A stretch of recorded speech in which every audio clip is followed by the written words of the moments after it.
Good evening and welcome. Tonight I'm going to be reading to you from this book about Liberia. Now, this book came out a while ago. The publishing date was 2003, which meant it was probably written in like 2002. And Liberia has gone through some extreme changes since then, so all of the history stuff, things like that in this book are super out of date. So I'll show you what we're going to do tonight. Liberia. We're going to be reading this section, The Closer Look at Liberia, that looks more at like the history and the culture of Liberia. So we're going to read The American Colonization Society, Birds of Liberia, Dan Masks. We'll skip the diamonds one. That one's kind of outdated now. Indigenous Alphabets, Joseph Jenkins Roberts, The Capelle, Liberian Folktales, Logging and the Environment, Mining, Monrovia, The River Horse, Rubber, Vi Arts, and William Tubman. So let's just dive right in and learn about some of these things. Look at that.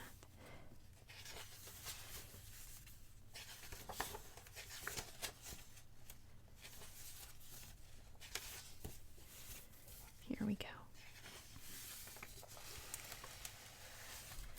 The American Colonization Society. And I've got pointer pencil to help us read. It's very blurry. There we go. There we go. Okay. In December 1816, a group of influential Americans decided to form the American Colonization Society, or ACS. ACS aimed to send free black people to Africa's western coast to establish colonies. Bushrod Washington, nephew of George Washington, was the society's first president. Mixed motives. ACS, somewhat ironically, received support from both racially prejudiced and white Americans who were sympathetic to black Americans suffering because of racism. Henry Clay, an ACS founding participant, believed that African Americans, quote, never could amalgamate with the free whites of this country, end quote, in the face of, quote, unconquerable prejudice resulting from their color, end quote. For other ACS supporters, the prospect of sending free African Americans to Africa had less to do with hopes for life without prejudice for the ex-slaves. Robert Finley, an ACS founder and minister, believed that freed slaves could only fulfill their true potential if they lived in Africa. He also thought that sending Christian African Americans to Africa would help spread Christianity throughout the continent. Many prejudiced Americans approved of sending freed slaves to Africa because they feared social conditions they deemed undesirable, including interracial marriages and having to support poor African Americans. The African American reaction. Influential African Americans, including ministers and business people, supported ACS because they believed that African Americans could not live happy lives in the United States due to the discrimination they faced. Some African Americans also saw the emigration scheme as a way of spreading Christianity in Africa. The majority of ordinary African Americans, however, were unimpressed with the ACS. Some feared that all African Americans would one day be forced to leave the United States, while others feared that if more and more African Americans chose to go to West Africa, then few would be left to help campaign against slavery in the southern part of the United States. Birds of Liberia. Liberia is home to remarkably diverse bird life. Ornithologists, or scientists who study birds, have begun only recently to closely study Liberia's birds as well as their subspecies, habitats, habits, and life cycles. In their studies, ornithologists have discovered new species of birds in Liberia that have yet to be identified anywhere else in the world. They have cited 637 species of birds belonging to 67 families in the country. 13 of these species of birds, however, are endangered, and 16 are only found in 3 or fewer African countries. diverse habitats, diverse bird life. In Liberia, bird life is particularly rich in several areas, including the small rocky islands that lie off the eastern section of the coastline, the lagoons, mangrove swamps, rivers, and rice fields in the country's coastal areas, and the savannas, forests, rivers, and mountains of the country's vast inland interior. The lagoons and mangrove swamps support the unique white-faced whistling duck, among numerous others. The country's river habitats are home to many herons and migratory birds such as plovers and skimmers. Birds typically seen in the country's river areas include the African skimmer, the white-crowned lapwing, and the white-throated blue swallow. Rivers and rice fields form ideal homes for snipes, sandpipers, and herons during winter, while yellow wagtails and swallows tend to favor coffee and cocoa plantations. The Savannah birds of Liberia's inland areas include the African warbler, the kingfisher, the little bee-eater, and the pin-tailed whydah. Colorful forest birds include hornbills, broad-billed rollers, and the yellow-whiskered greenbull.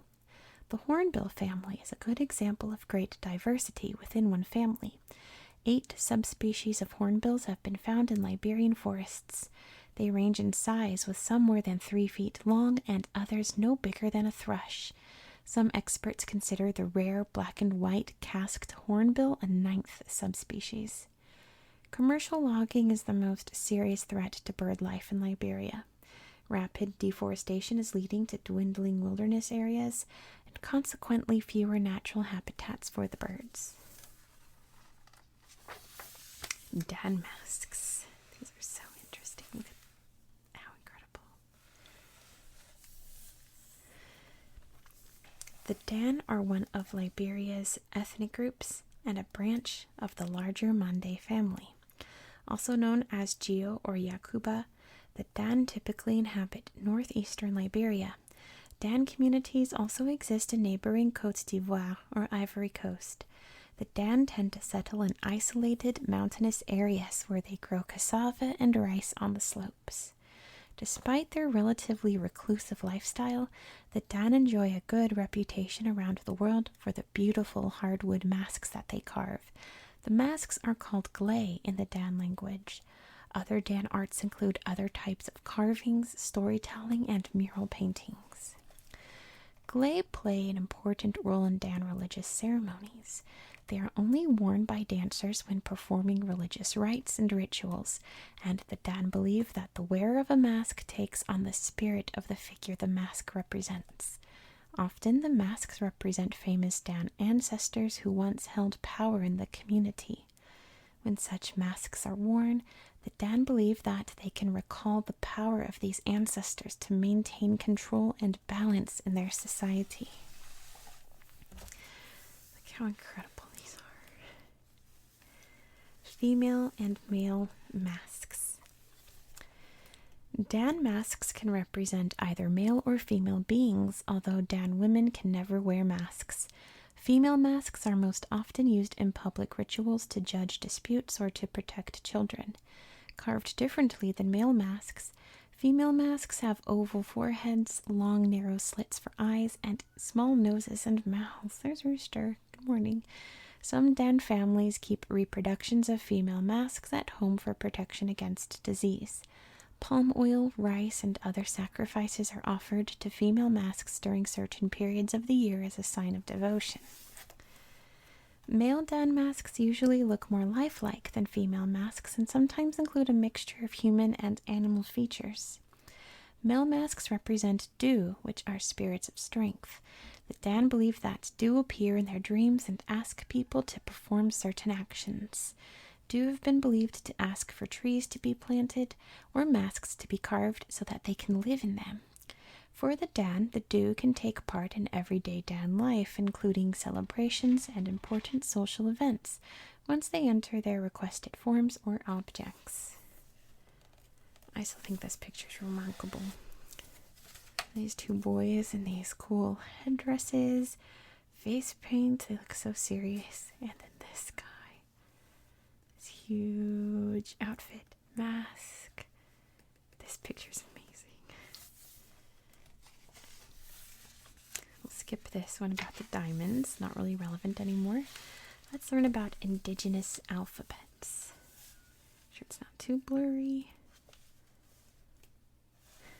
Alright, wants to be like this tonight. Liberia is home to many ethnic groups, each with their own language and dialects. Although most indigenous languages are only used for speaking, a few exceptions, including the Vai and Bassa languages, have written scripts or alphabets. Vai language and literacy. The Vai script is a syllabary, which means that each symbol represents a syllable rather than a letter or a word. For example, there is one symbol each for the sounds of pa, pe, pi, po, and po. I'm guessing characters used in the syllabary include triangles, S-shapes, dots, circles, straight and wavy lines, crosses, and oval and diamond shapes. A page of text in the Vai script is a beautiful piece of calligraphic art that includes many different geometric shapes, symbols, and swirls. In 1962, the University of Liberia standardized the Vai syllabary. Look how incredible it looks. That's a neat one. Linguists and anthropologists who have studied the Vai language and script to better understand the Vai people's use of writing discovered that educated Vai use up to 3 languages in their everyday life: English to write official letters, Arabic to read the Quran, and Vai to write personal letters and record business transactions. Most Vai, however, use the Vai language only in conversation, and only about 28% of Vai adult males can read and write at all. About 90,000 people speak the Vai language today. Reviving the Bassa script, you can see up here, I think. Yeah. The Bassa language belongs to the Kwa family of languages and is spoken by about 350,000 Liberians. Written Bassa has an indigenous script that gradually fell out of use in Liberia during the 1800s. In the early 1900s, however, Dr. Flo Darvin Lewis, a researcher, discovered that the Bassa script was still being used by Bassa communities in Brazil and the West Indies. These Bassa descended from Liberian slaves who had been brought to the New World. Dr. Lewis decided to learn Bassa himself and then reintroduce the script in Liberia, where he later set up a school to teach the indigenous script. Dr. Lewis also managed to acquire a printing press, with which he produced reading materials written in the Bassa script. The script is most popular among the older generation of Bassa speakers. Today, the Bassa Association of Liberia tries to preserve the Bassa script. And we have the Nko alphabet. Invented in 1949 by Suleiman Kante, a Ghanaian man, the Nko alphabet is another example of an indigenous African script. Although it was not developed in Liberia, the script was designed to help all Mande speakers write in their language. Today, the Association for the Education and Teaching of the Nko alphabet in Monrovia promotes the teaching of the Nko alphabet in Liberia. Next we have Joseph Jenkins Roberts. Liberians are very proud of their first president, Joseph Jenkins Roberts. Under Roberts, Liberia not only extended its borders but also gained international recognition. Born in the United States in Norfolk, Virginia, Joseph Jenkins Roberts worked for his father and trained as a barber. Roberts's father owned boats that transported goods on the James and Appomattox rivers. The family accumulated an unusual amount of money and property for the times. In 1823, Roberts's father died, and the Roberts family decided to move to Liberia. In 1829, with the help from the American Colonization Society, the Roberts family sailed to Liberia aboard the ship Harriet. A new life in Monrovia. Letters written by Amelia, Roberts's mother, from Liberia indicate that the family was pleased with its new life in Monrovia. Roberts had set up a trading company with a friend and was transporting African goods such as ivory, camwood, and animal hides to various ports in the United States. The business was a success partly because Roberts maintained good relations with both the traders and the indigenous peoples with whom he traded. Roberts's diplomatic skills impressed ACS officials, and they appointed him High Sheriff of the Liberian colony in 1833. Roberts proved adept at handling problems and disputes between the colonists and the indigenous Africans. By 1839, he was appointed lieutenant governor, and in 1842 he became the colony's first black governor.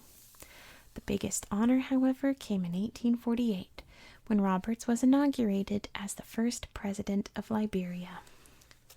Presidential achievements. Roberts served as president from 1847 to 1856, and again from 1872 to 1876. During his first term in office, Liberia's boundaries were extended until they stretched along the Atlantic coast for nearly 600 miles. Roberts was able to use a combination of diplomacy and force to achieve peace with the inland indigenous groups. He also traveled to Europe to secure formal recognition for newly independent Liberia. By the early 1850s, the first African republic was acknowledged by some of Europe's major powers, including England, France, Portugal, Austria, Sweden, and Denmark. The United States recognized Liberia as an independent nation in 1862. The Capelli. Wait for camera to focus. Don't know why it's being so picky tonight. There we go. The largest ethnic group in Liberia, the Capelli, speak a language of the Mande family. Other Mande peoples in Liberia include the Loma, Gbandi, Gio, Vai, and Mano. Capelli settlements. The Capelli of Liberia live mainly in Bong County and other parts of central Liberia, where the land is generally divided between rainforests and hills in the upland areas and swamps and rivers in lowland areas. The Capelli live in villages, which can include from 10 to 150 homesteads. Important villages and those along paved roads have the largest populations. Some Capelli and their families choose to live away from the larger villages, preferring surroundings of open bushland. In Monrovia and other large cities, urban Capelli communities formed in the 1960s and 1970s, when many migrated to cities in search of jobs. The Civil War in the 1990s drove many Capelli from their villages to Monrovia and the country of Guinea, where they live as refugees today. Hopefully not anymore. Capelli economy and society. There we go. The rural Capelli are mainly farmers. Rice and cassava are cultivated as staple foods. Other crops include yams, potatoes, plantains, eggplants, peanuts, tomatoes, and peppers. Some Capelli farmers grow fruits, including pineapples, mangoes, bananas, and oranges. Increasing numbers of Capelli earn their livings working on rubber farms or in mines. Traditional Capelli society is divided into associations. The Coup, for example, is an informal group of family, friends, and neighbors who assemble to clear forests for growing rice or building houses. The Coup also gather for other work and communal activities. The Sonde and Poro, which are cultural associations for women and men respectively, function as religious, social, political, legal, and educational institutions. Separate groups govern specialized activities such as making medicines or controlling snakes. The Capelli do not have a large political organization governing the entire group. Paramount chiefs are the highest local government officials, and they supervise district chiefs, who in turn oversee town chiefs. Next we have Liberian folktales. Storytelling and the Storyteller. Storytelling is very much a part of everyday Liberian life, especially in rural Liberia. In rural areas, storytelling sometimes involves music, drumming, and dancing. In West African cultures, storytellers are highly regarded and are often considered as entertainers, teachers and guardians of historical and traditional knowledge, all rolled into one. Some West African cultures call their storytellers griots. Liberia's Dan people call their storytellers Tilo-Kermain, characters in Liberian folktales. Liberian folktales are often about animals and insects, including spiders, rabbits, leopards, lions, and fireflies. The Great Race, for example, is about a race between a deer and a turtle. Animal characters featured in Liberian folktales are typically portrayed as having specific human qualities. The rabbit, for example, is usually portrayed as cunning. Liberian folktales are also often about people or how people relate to animals and nature. Many such stories are told to teach people how to behave, with the bad characters usually punished by the end of the story. Human characters in Liberian folktales commonly turn out to be spirits or animals disguised as humans. In the story of Wana, a crocodile disguises itself as a woman. In another story, the hunter who only hunted elephants encountered an elephant that turned into a beautiful woman. Modern Liberian folktales. Because folktales and storytelling are at the center of Liberian culture, modern folktales have been invented and told to young Liberians in an effort to help them recover from the effects of the bloody Civil War. International organizations such as Women's Rights International and Women's Health and Development Program, for example, have developed a program using folktales and stories to educate the public about violence against women during the Civil War. The program helps female victims of violence to overcome their fears and teaches the public that they have access to help if they are victims of violence. I'm going to read you a cute Liberian story tomorrow. Be sure to check that out. Logging and the environment. Wait for focus. Hello. Liberia is home to some of the last remaining ancient forests in West Africa. Collectively known as the Upper Guinea Forest ecosystem, the ancient forests once covered all of Liberia and areas in Guinea, Sierra Leone, Côte d'Ivoire, Ghana, and Togo. Today, Liberia is the only country that has a significant proportion of the original forest cover intact. Indiscriminate logging, however, is causing Liberia's forests to rapidly dwindle. Logging companies. In the past, the slash-and-burn practices of Liberian farmers contributed to deforestation and the destruction of animal habitats and ecosystems. In the last 30 years, however, commercial logging has been a far greater problem, causing a dramatic loss of forests in Liberia. Commercial logging is carried out by both local and international logging companies, which export the timber to countries such as France, Italy, and China.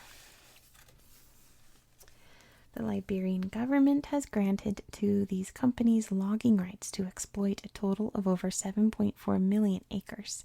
This area amounts to about 62% of Liberia's remaining forests. The Oriental Timber Company has been granted the right to harvest over 30% of Liberian forests. Timber, another controversial resource. Liberian timber, like the country's diamonds, is a controversial resource, but for a variety of different reasons. Logging is carried out with little to no regard for Liberia's environment. Motivated by short-term profits, the logging companies cut down all trees regardless of their size or the quality of the wood. Once the trees disappear, so does all the animal and plant life once dependent on them. Logging also displaces forest-dwelling indigenous communities. Despite the huge sacrifices, the regions that have been exploited actually receive little of the income from the timber exports. Taxes collected from the logging companies instead go straight into the government's treasury. Mining.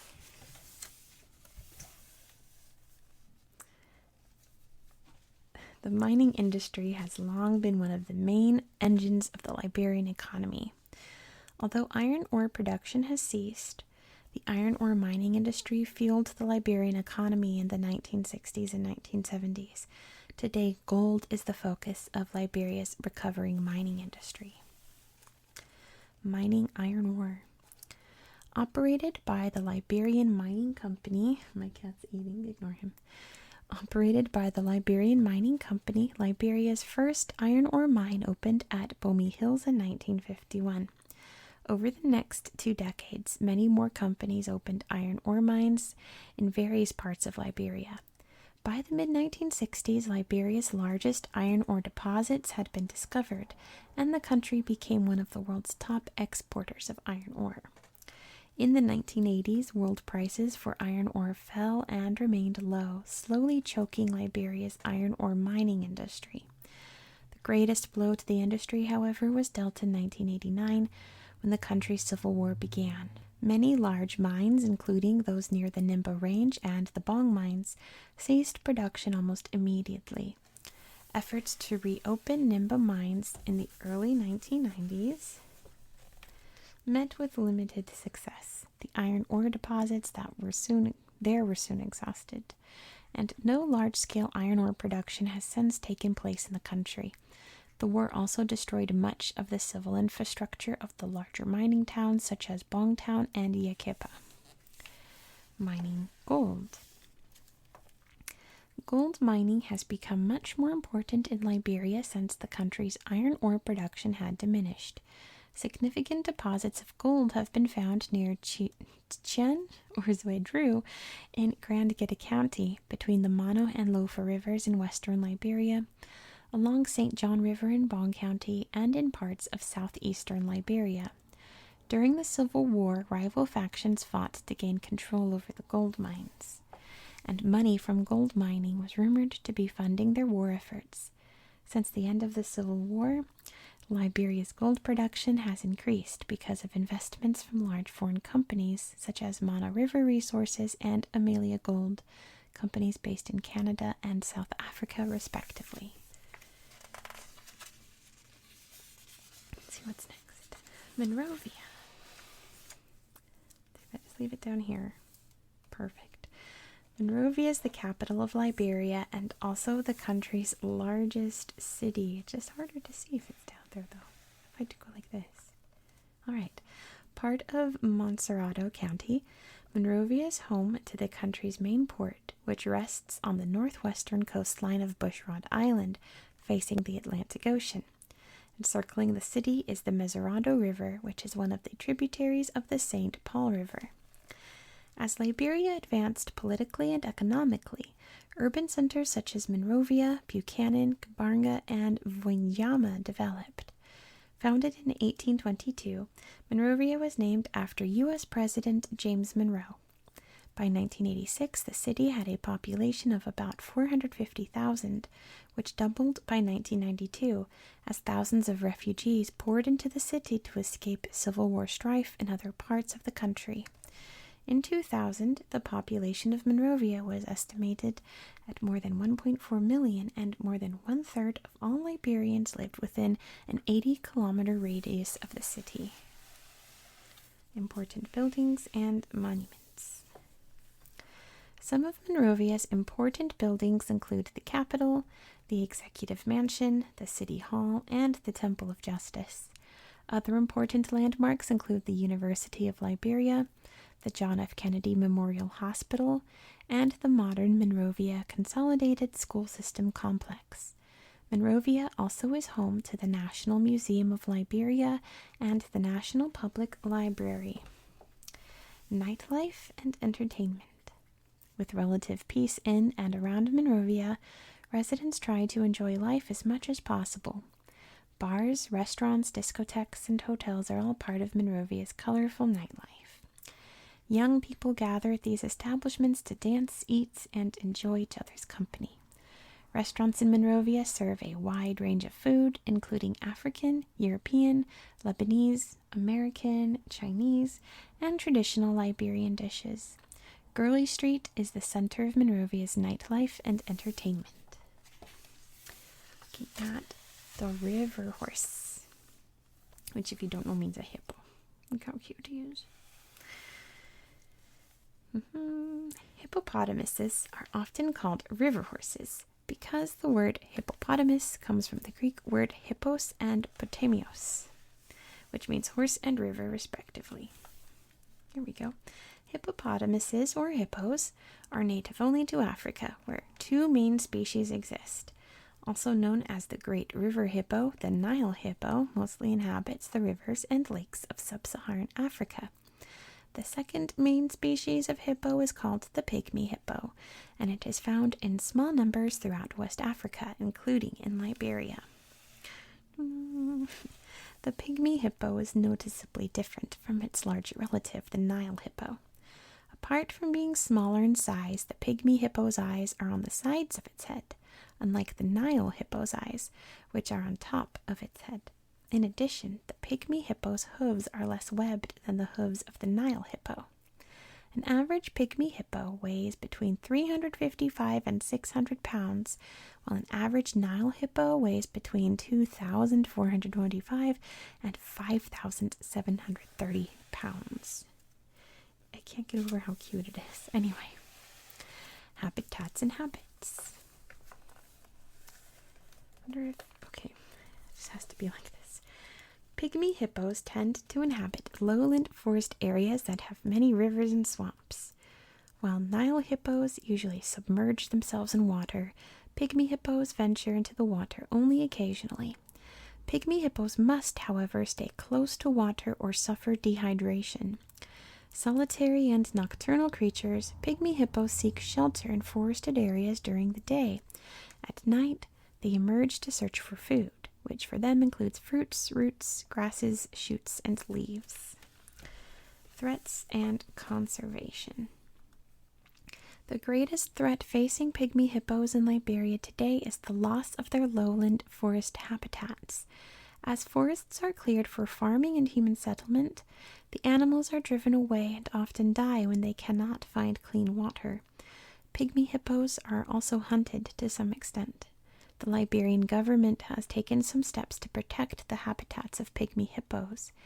In 1988, Pygmy hippos and their habitats became protected by law under the Wildlife and National Park Act. In practice, however, these laws are only effective within Sapo National Park. Next we have rubber. Boom, boom. Look at this. Perfect. The rubber industry was an integral part of the Liberian economy during the second half of the 20th century.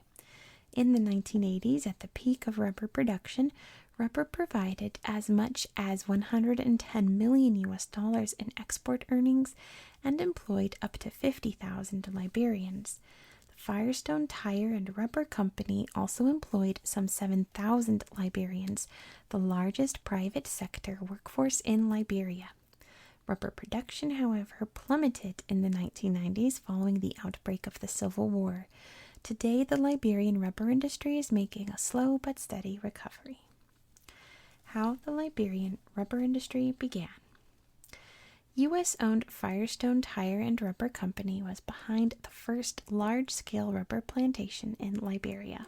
Based in Akron, Ohio, the company negotiated for 3 years within the Liberian and U.S. governments to obtain a 99-year lease on 1 million acres of land for cultivating rubber.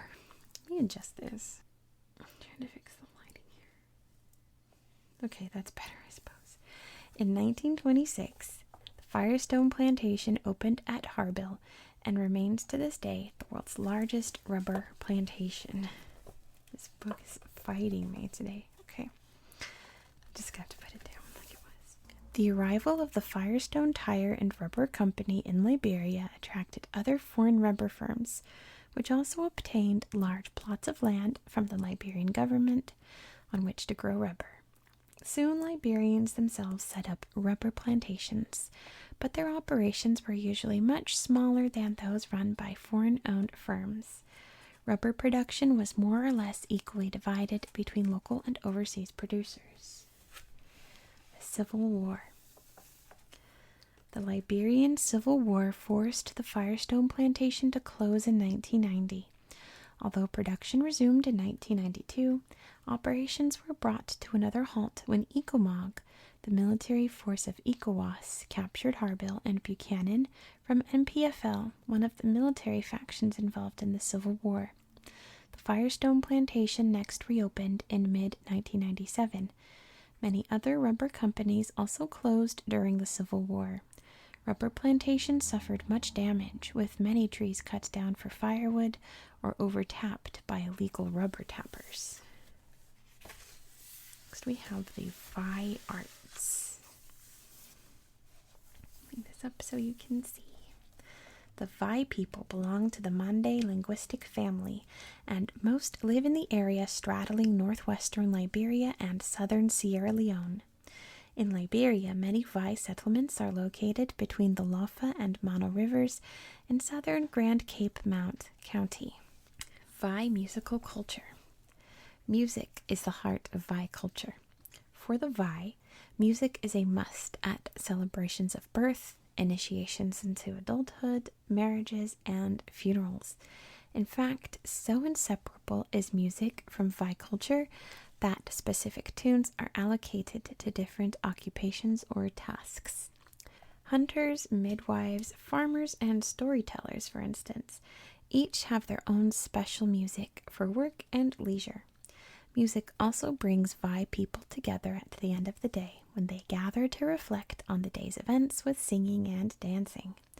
The Sande and Poro play active roles keeping Vi musical traditions alive. In teaching Vi girls and boys what is expected of them as adult members of the Vi society, the Sande and Poro also train young singers, dancers, and musicians. The Hunters Dance. Vi dances often enact scenes from daily life. One such dance is Buke Moe Tombo, or the Hunters Dance. Almost like a musical drama, the dance tells the story of a hunting experience from the start of the hunt to the feasting at the end. Each dancer takes on a particular role, whether it is the master hunter, an ordinary hunter, or the chief. Masquerades. Only the most skillful Vi dancers perform Tomboke Fein Tombo, or the Masquerade Dance. Masquerade dancers have to train for many years before they are allowed to perform in public. Masks are an important part of masquerade dances. Obviously, made from wood, the masks are usually black in color and resemble human faces that are believed to represent ancestral spirits. Both men and women perform masquerade dances, but rarely together. Masquerades tend to be performed by an entirely male or female cast. Masquerades are energetic and fast-paced, and dancers typically take quick, short steps on the balls of their feet and move their arms in rapid motions. They also leap and hop around the dance area. Then we have William Tubman. There we go. William Vacnarat Shadrach Tubman was the 17th President of the Republic of Liberia.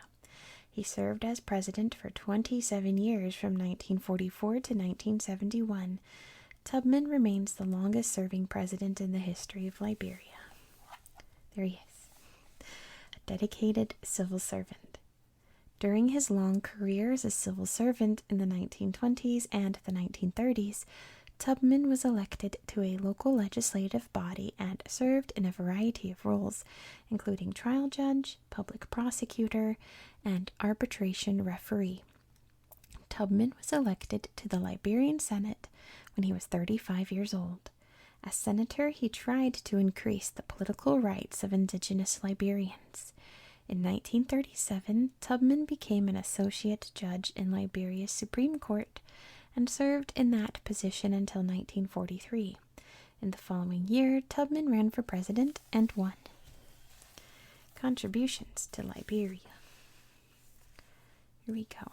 As president, Tubman introduced many reforms that had great social, economic, and political impact on Liberia. Under his administration, Liberia granted voting and property rights to all women above the age of 21.